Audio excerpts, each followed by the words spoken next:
once you start feeling like you panic, or you are threatened, or you feel like you are not appreciated, then you tend to become emotional.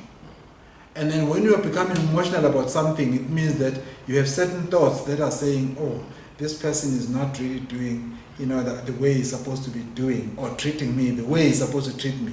Then that's when you become emotional. It means your emotional circuitry gets triggered.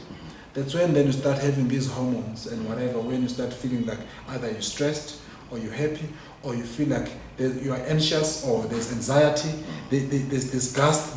Those are the types of feelings that you have, which are based on emotions. Those are emotions. That's not because of thinking.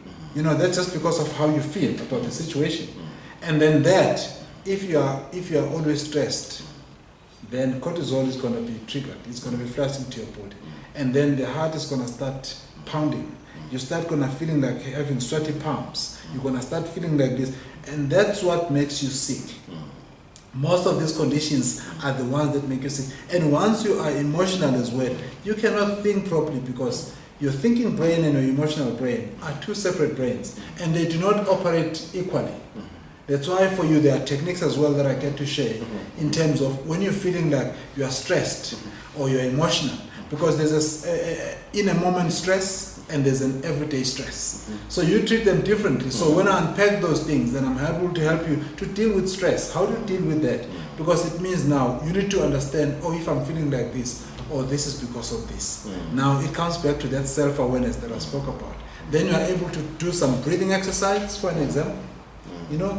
Or you do certain things. This is to calm yourself down.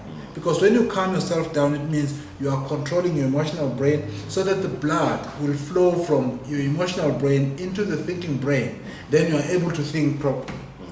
Because that's why even when people do things, even in courts, they're always looking at it. Was it premeditated or was it not? If it was just at the spur of the moment, it means it was emotional.